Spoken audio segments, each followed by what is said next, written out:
Startup Studio. Lepo pozdravljeni in dobrodošli. Torek je in seveda to pomeni, da je čas za naš Startup Studio na valovih Radia Robin. Danes bomo predstavili oziroma gostimo startupovca Miho Jereba. Lep pozdrav, Miha. Lep pozdrav. Lep pozdrav, ti si kar od daleč prišel, če rečemo tako na kratko. Odkot? Ja, prišel sem iz Cerkelj na Gorenjskem, se pravi 1 ura pa pol vožnje do sem. Aha, Gorenjc torej. Tako. Ja, kako je na Gorenjskem Lepo. v primerjavi s Primorsko? Ja, tam. Mraz? Danes je nekaj istega. Mraz je tudi, ja, v bistvu vidim, krvavci je že malo pobeljen, tako da. Aha, drugače pa ni snega. Ne, ni še snega, ne. Ni še snega. Trava pa je, ne? Je bila, pa letos tudi bolj tako, ker je bila strašna suša. Aha, no, to sem te vprašala zato, ker namreč Miha je inovator in sicer inovator na kosilnico. Ima startup podjetje Kosika. To verjetno izhaja iz kosilnice. Ja, izhaja iz kosilnice, pravzaprav je bilo se zelo težko spomniti, se pravi, mi blagovne znamke. Pri tem mi je v bistvu pomagal moj nečak, ki je en dan prišel pa je rekel, kaj je ta Kosika oziroma kosica tlele. Kosica, aha, in tako je nastala In tako v bistvu blagovna znamka. Blagovna znamka Kosika, se pravi oprema za motorne kose. Tako, o kosi bomo govorili in o inovaciji, ki si jo razvil. Namreč, da predstaviva, zakaj pravzaprav gre, za kakšno koso? Gre v bistvu za opremo. Imam 2 izdelka zaenkrat. Tisti osnovni, najbolj poznani izdelek je kosilna glava za motorno koso. Se pravi, to je rezalno orodje, ki se ga namesti na motorno koso namesto glave s kosilno nitko. To je ta motorna kosa, ki jo držimo v rokah, ne? Ja, bencinska motorna kosa, s katero Ja. se pravi območja, kjer z navadno kosilnico ne moremo priti zraven. Ja. Kako da si se podal na to kmetijsko področje, bom rekla? Pravzaprav sem se podal zato, ker sem videl, da so na tem področju strašne težave. Kadarkoli kosil s motorno koso, se je več ali manj soočal s samimi težavami, praktično te živcira košnja, namesto da bi ti bilo veselje. Ker pravo moške stvari so, fajn je neki kurt, fajn je neki uničevati in s koso se v bistvu kosi, se uničuje ta podrast in namesto da bi užival v tem, ko se prav pada ta podrast pred tabo na tla, se v bistvu ukvarjaš samo koso, ker kosilna nitka ima težave in ne kosi tako, kot bi človek hotel. Ja, tvoja inovacija je pravzaprav zamenjava te kosilne nitke, ne, ki jo več ali manj poznajo vsi, ki imajo travo in se morajo s tem poslom ukvarjati. Kot rečeno, tvoja inovacija je pa ta kosilna glava. In tudi trava ni več tako visoka, da bi jo kosili, ampak vendarle bo prišla pomlad, ko bo treba kosilnico vzeti v roke in se tega dela lotiti. Rekla sva, da predstaviva natančno pravzaprav za kakšno inovacijo gre pri tej kosilnici. To je tvoja inovacija. Torej, opiši nam najbolj plastično z besedami, kar lahko. Ja, zdaj se pravi v osnovi motorna kosa pride s rezalnim orodjem, to je kosilna glava z nitko. Se pravi, da je ta rezalni element potem nitka, laks, ne vem, kako na Primorskem rečete, na Goriškem. Nitka. Ja. A ne? In to je rezalni element, ki je v bistvu zelo fleksibilen, ni tog.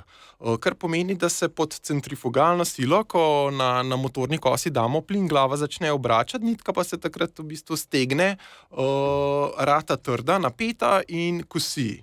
Ampak takoj, ko pa pridemo v neko bolj gosto, recimo travo, ali pa zadanemo v kakšno kartino, nitka ni več napeta in takrat ne more kositi. In se dogaja to, da se trava začne napletati okrog kosilne glave. Tako da v bistvu prihaja do velikih težav, pač kako enakomerno tekoče kositi, brez da bi se to dogajalo. Po drugi strani pa je nitka problem to, da se trga. In vse te glave kosilne imajo spodnje strani ta gumb, da ko mi pritisnemo koso oziroma kosilno glavo v tla, pritisnemo na ta gumb in nitka se podaljša. Zakaj je to treba delati? Zato, ker nitka se trga To pa pomeni, da v bistvu vsa nitka ostane v zemlji. In zdaj moja inovacija, moj izdelek je pa kosilna glava, ki namesto nitke uporablja kosilne nože. Ja? Kar pomeni, da so v bistvu ti kosilni noži so pa togi, ne? Niso, bom rekel, prožni, fleksibilni v tem smislu kot nitka, ki se pol upogne in ni več napeta, ne more kositi. So noži togi in imajo večjo maso, tako da so precej boljše kosilne lastnosti in lahko brez težav kosimo visoko travo, prapro, trobidovje, koprive, se pravi, Skratka, bolj vse. trpežne, ja, tako bolj trpežne stvari, a ne, ker nitka tako, ja, ker je nekaj bolj trpežnega, recimo koprive, robide, pač se ne da kositi. Kako si prišel na to idejo, koliko časa si jo razvijal? No, to recimo, se pravi, kosilni noži kot rezalni element ni v bistvu nič novega. V Sloveniji v zadnjih 15 letih, mislim, da so bila vsaj 3 podjetja, ki so v bistvu proizvajala podobne glave s kosilnimi noži. Posebnost kosilne glave kosika je pa potem v tem, da ta spodnja drsna zaščita, se pravi, spodnji del glave se vrti ločeno od kosilne glave, od nožev. Kar pa pomeni, da pa mi lahko postavimo, odložimo koso, kosilno glavo povsem na tla, tako da kosimo v stiku s tlemi, da je kosilna glava ves čas, se pravi, v stiku s tlemi in je kosa uprta na tla. Prednost je torej pri košnji sami, kot praviš, da lahko visoko travo, robidovje, vse kosimo, je pa prednost tudi za kosca, ne? Tako, ker se da odložiti koso na tla, se pravi, da se s kosilno glavo drsi po tleh, sploh na strmini, recimo, ko mi v bistvu drsimo s koso uprto ob tla, imamo v bistvu tretjo točko, stojimo na nogah, koso imamo na tleh, ni nam treba loviti ravnotežja, ker pri kosilni nitki moramo imeti glavo, se pravi, koso odmaknjeno od tal, se pravi, moramo ves čas na nogah loviti ravnotežje s koso v rokah, pa s koso mahati levo, desno in je težko in je naporno.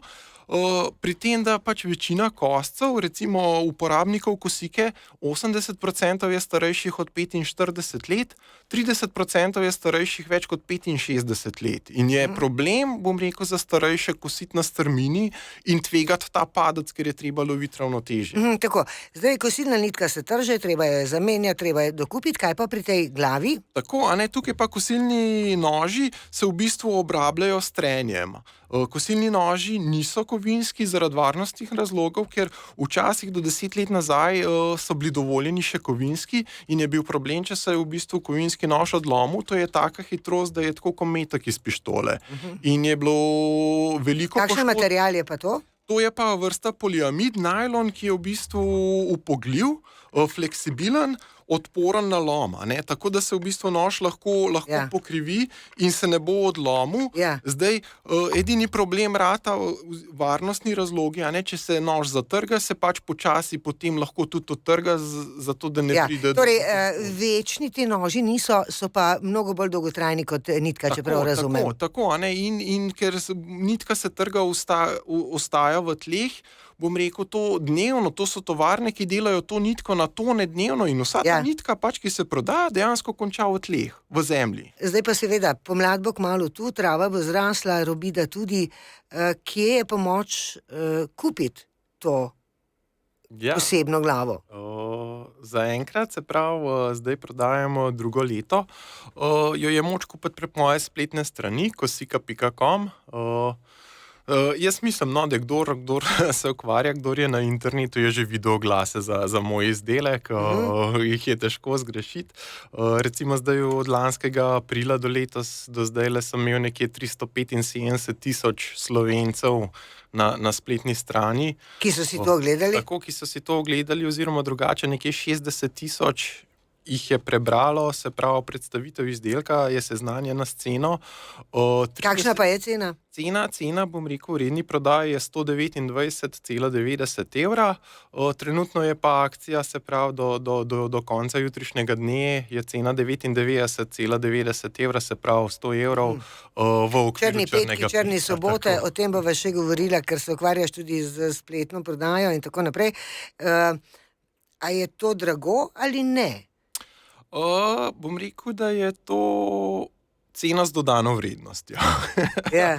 Če se tako izrazim, torej se pravi izdelek, kvaliteten izdelek višjega cenovnega razreda, seveda. Kosilne glave v splošnem se cena giblje tam okrog 40 evrov. Tako da tole je cena, se pravi, potem krat 3. Prednostno pa pravim je pa v tem, da ima izdelek praktično doživljenjsko garancijo. Se pravi, kdorkoli uporablja to kosilno glavo, dajem garancijo, da če se karkoli, se pravi, pokvari, naj me potrošnik pač kupec seznani s tem, zamenjam del, se pravi, brezplačno z novim. Zakaj sem to naredil? Zato, ker bi rad dobil tudi čez 5 let, 10 let, povratno informacijo, kateri deli so najbolj izpostavljeni obrabi. Če bo potrošnik čez 10 let kupil novo glavo, brez da bi mi povedal, zakaj kupuje novo, mi to ne bo v bistvu nobeno pomoč. Nobeno pomoč. Vsekakor potrebuješ odziv kupcev, kakšne so njihove izkušnje in kaj se morda še da izboljšati, inovirati in tako naprej. Predpostavljam, oziroma čudno bi bilo, če ne bi svetoval tistim, ki imajo kosilnico, da kupijo to glavo, pa bom to, kar jaz naredila. Dobro, nisi ti začel seveda z tem start-up podjetjem Kosika, ampak si v podjetništvu že kar nekaj let, ne? Ja, v bistvu vse skupaj se je začelo, ko sem bil star nekje 20 let, sva s prijateljem ustanovila svoje prvo podjetje. Leto zatem so pa, mislim, da bojo ljudje najbolj poznali daritveni oglasnik Podarimo.si. To je bil prvi projekt, ki sva ga s kolegom naredila, se pravi na internetu. In je v bistvu tam od letih 2007 naprej, pa tja do 2012, v času tiste gospodarske krize, je bil to nenormalno obiskan portal, kjer še danes, seveda, lahko ljudje darujejo predmete, ki jih pač zamenjajo z novimi, da pač stare predmete ne prodajo, jih lahko enostavno darujejo prek daritvenega oglasnika. Kje se ti je pa ta podjetniška ideja porodila, od kod, kje je bil začetek, zakaj? Ja, ta podjetniška ideja se mi je porodila, v bistvu videl sem očeta, vedno, ko je kupil neko novo stvar, recimo nov sesalec, pač star sesalec ponavadi še dela, pač zamenjaš neko stvar z novo, staro pa zdaj seveda lahko prodaš, lahko jo pa podariš, ampak do takrat, do leta 2007 ni bilo pač nobenega oglasnika, vedno si mogel poiskati oglasnik, objaviti oglas, napisati podarim, cena €0. In takrat sem v bistvu dobila idejo, da mogoče narediva oglasnik, kjer bo pa namenjen res za darovanje, in v bistvu... In odziv? Odziv je bil neverjeten, predvsem bi se tukaj zahvalil vsem medijem, ker takrat je bila to, bom rekel, tista osnovno gonilo. Nekaj popolnoma novega, ne? Novega pa to ne bi uspela, če ne bi mediji tudi v bistvu predstavili te ideje, ker z mediji sva dobila, je pač portal dobil prepoznavnost in v bistvu je tako splaval in se obdržal nad vodo, tako da še danes... In ta portal živi? Še danes živi in še danes je tam 20 do 40 oglasov, ti pa podarim na dan. Tako da ljudje poznajo in ko kupijo nekaj novega, darujejo stare stvari. Tako, torej, portal Podarimo.si, ne spreglejte ga, če vas pa kaj zanima, pa seveda lahko tudi Miho direktno vprašate, predpostavljam, ne? Ne v tem trenutku tu, ampak sicer. Ja, v bistvu zdaj ta portal vodi oče od tega kolega, mi smo šla se prav svojo poslovno pot, tako, ja. Miha, tako bom rekla, pravzaprav s tem si začel, to je bila tvoja prva podjetniška ideja, spletna prodaja, ne? Ja, v bistvu iz tega portala Podarimo.si naprej, naslednji korak, sem videl, da je v internetu veliko priložnosti, ne. Ena stvar je, če si programer, narediš, se pravi, digitalni izdelek, druga stvar pa v bistvu takrat se je začel, se pravi, ta spletna prodaja razvijati. 14 let nazaj je to približno, ne? 14 let, ja, leta 2008 nekje. Ja. In takrat sem v bistvu videl v Ameriki nek izdelek, ki mi je padel v oči in sem rekel, zakaj ne bi tega izdelka pač pripeljal na naš trg. Zaupaj nam, katerega si videl. In sicer gre za mesne dereze. Se pravi... Zdaj pa še povej, kaj so to mesne dereze. Ja, mesne dereze do takrat ni bil termin, ki bi se uporabljal, ne, dereze so pač za hribe, ampak v bistvu so pa Američani naredili en poseben izdelek, ki se ga v bistvu natakne čez čevelj, in omogoča lažjo hojo, bolj varno, zanesljivo, boljši oprijem na ledeni zasneženi podlagi, na pločniku in pa recimo na gozdni poti. Ima z kakšnega materiala pa to je, če niso gorske dereze? Tako, v bistvu je spirala, se pravi kot neka vzmet, navita po diagonalah na podplatu. In prednost je v tem, da ne čutiš, da imaš karkoli na nogah, ker se lepo pogrezne po celem podplatu v sneg, nud pa res dobro prijema. Ne. In kako se je ta ameriški izum pri nas prijel, če rečem? Ja, in tako da sem naredil, se pravi, tako imenovano prodajno stran, na kateri sem predstavil ta izdelek in v bistvu v prvem mesecu, to je bil november, december, prodal 400 parov teh derez. Kar pomeni, to je bil dejansko šok, da se da v tako kratkem času taka količina izdelka prodati na slovenskem trgu. Tako da sem pa za naslednjo sezono seveda. Problem je bil potem dobava, ker je to sred zime, ne moreš kar takoj dobiti izdelka. Za naslednjo zimo sem potem pri dobavitelju naročil 1000 parov derez, katere pa potem še nekje 5 let nisem uspel prodati. Zakaj? Zato, ker so bile naslednje zime zelene. Takrat bi bolj prodajal kosiko, če bi imel, ne? Ja, dejansko sem ugotovil, da se taki izdelki prodajajo samo takrat, ko zunaj sneži. Ja, ampak seveda tvoja spletna prodaja ni bila vezana samo na te dereze, potem si razširil to ponudbo, ne? Tako, potem v letu 2011 sem pri očetu videl neko napravo v avtu, za katero je trdil, da zazna signale merilnikov hitrosti. V bistvu na začetku mu nisem čist verjel, tako da sem kar malo kolebal, sem rekel pač, kaj ti to piska v avtu, ne? Na kar mi je dejansko pokazal, oziroma mislim, da sem bil celo zraven, da sem videl, da dejansko v realnosti zazna signal merilnika hitrosti. Tako da takrat sem potem dobil idejo, zakaj pa ne bi potem tega ponudil, če ljudje ne poznajo. Tako da leta 2011 sem potem ponudil radar detektor merilnikov hitrosti, ki je bil tudi, bom rekel, zelo zanimiv, velika uspešnica. Naslednjo pa pol, bom rekel, smo se pa povezali še z eno drugo podjetje, smo pa zastopali blagovno znamko Herbal Skin Doctor kozmetike angleške. Skratka, kot preprodajalec bi rekli. Ja, problem je bil v tem, vedno, da vsi ti izdelki niso bili moji. Tu se pravi, nisem imel vpliva ne na izdelek sam, ne na razvoj izboljšave. In to je kot, se pravi, nekoga, ki prodaja, ki sicer verjame v izdelek, drži nazaj, ker ne moreš pa vplivati. Se pravi, vidiš, kaj bi potrošniki želeli od tega izdelka izboljšati, nimaš pa vpliva na to, kaj bo dejanski lastnik blagovne znamke izdelka naredil. Ja, in tu se zdaj vrneva nazaj. Tu je v tebi vznikla, da rečem, vznikla želja, da narediš svoj izdelek. Tako že. In to je ena taka posledica, ta inovacija, ki sva jo prej predstavila, ne? Tako da v letu 2020 sem dobil potem priložnost, da sem res naredil nekaj svojega, riskiral. Kdor ne riskira, ne profitira, pravimo na Primorskem. Smo v času črnih petkov, črnih sobot in tako naprej. Miha, vemo, da spletna prodaja je v izjemnem razmahu. Na kaj je potrebno biti pozoren? Pozoren, se pravi kot potrošnik pri nakupovanju. Ja, seveda. Pozoren, ne bi strašil ljudi.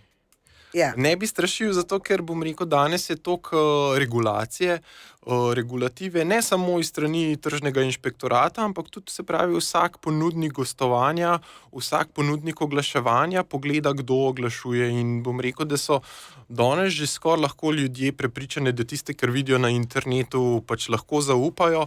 Je pa seveda pomembno, da na spletni strani, se pravi tam, kjer se izdelek lahko kupi, da se najde informacije o podjetju.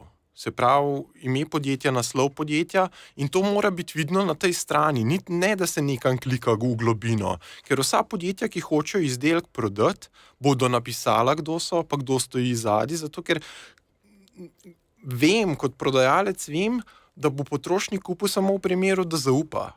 Tako da podjetja, ki so legitimna, se pravi, ki delajo vse z namenom, da prodajo in da servisirajo potem tudi potrošnika, da zagotavljajo garancijo, možnost vračila, bodo imela podatke o podjetju nekje lepo objavljene na strani, na vidnem mestu.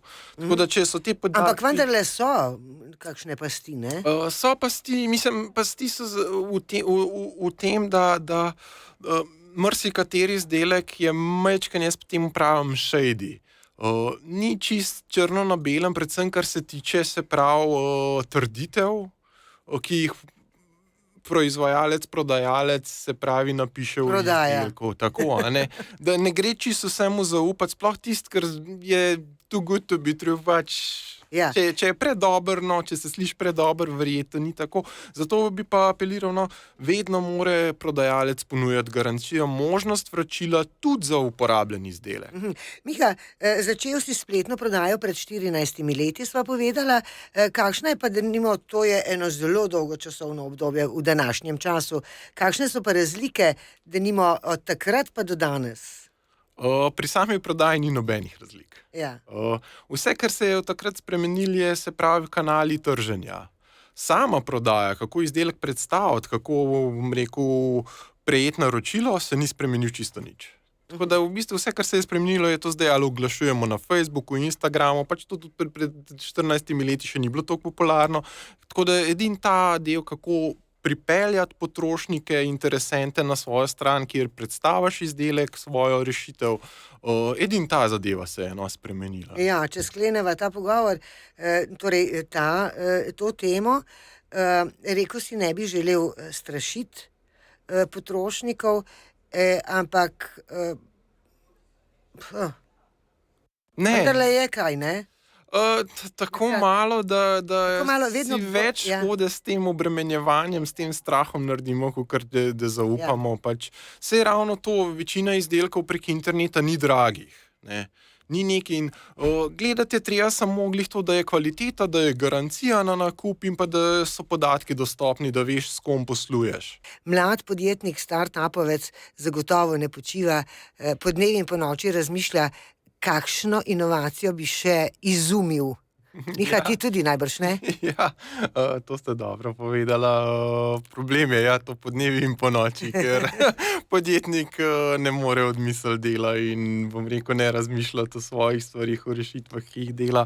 Tako da za naprej, bom rekel, seveda, kosilna glava se razvija, povratne informacije, vsako leto dobim nove in vidim, kaj recimo potrošniki še želijo oziroma uporabniki, kako se zadeva lahko izboljša.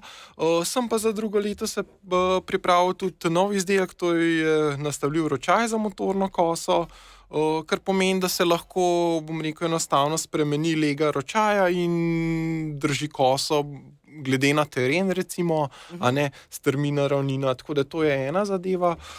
Predvsem pa za drugo leto in potem leto naprej je pa širitev v tujino. Zdaj zaenkrat, bom rekel, imamo gledano, oziroma vse projekcije kažejo. Si na domačem tržišču slovenskem? Zaenkrat sem na slovenskem tržišču, zdaj lansko leto sem pričel s prodajo in izdelek dobavil avgusta. Letos je bilo tekoče, ni bilo težave z proizvodnjo. Tako da sem zaenkrat v Sloveniji prodal nekje 2800 kosilnih glav. Recimo tudi na Goriškem je nekaj več kot 300 uporabnikov, pa okrog 300 na, se pravi, primorsko-kraški regiji. Tako da so uporabniki kosike v vašem koncu. Zdaj pa seveda Slovenija je majhna 2 milijona ljudi in ogledano imam Francijo. Francija je 70 milijonov ljudi, bom rekel, malo boljša kupna moč, predvsem so pa tudi spletni uporabniki, Tako skratka, ne počivaš, pogled naprej, več ciljev, ki želim, da jih uresničiš. Potrebno je znanje. Še samo besedo bova rekla o tem, s Primorskim tehnološkim parkom si sodeloval. Tako. Bil si član Startup Akademije, če se ne motim. Tako. Kaj ti je to znanje prineslo? Kaj meniš, na kratko? Primorski tehnološki park vendarle res ponuja veliko znanja, veliko različnih programov. Bom rekel, lansko leto se je pojavila ta priložnost, ko so odprli razpis za to akademijo, startup in videl sem, zdaj, imam 14 let izkušenj v tem, človek bi mislil, veš vse, ne, glih to je problem, da ne veš vsega, predvsem ne veš, kako mogoče drugi razmišljajo. Mogoče ti misliš, da veš vse in veš najboljše, ampak ne, treba je videti tudi drugo plat, kako drugi razmišljajo, kakšne tehnike imajo drugi, tako da sem se seveda v ta tehnološki park, v akademijo vpisal, bil sprejet sprejeti in moram pohvaliti in se zahvaliti, no, da so me sprejeli en kup novega znanja, novih pogledov. Tako da ja, pozdravljam tehnološki park, res je super zadeva. Tako kot tale tvoja kosika, bom rekla. Hvala, da si se odzval našemu povabilu, da si vse znanje in vse tisto, kar veš, delil z nami, predvsem pa z našimi poslušalci in poslušalkami, ki se jim zahvaljujem za pozornost in za družbo. Tebi srečno pot nazaj na Gorenjsko in seveda naj bi te tvoje kosilnice čim lepše in čim boljše in čim bolj praktično in ne vem kako še kosile ne samo travo, ampak tudi tisto podrast, ki nam velikokrat predstavlja preglavice. Miha, hvala in mi se ponovno spoštovano naše radijsko občinstvo slišimo čez teden dni, torej v torek, 6. decembra. Hvala. Startup studio. Radio Robin.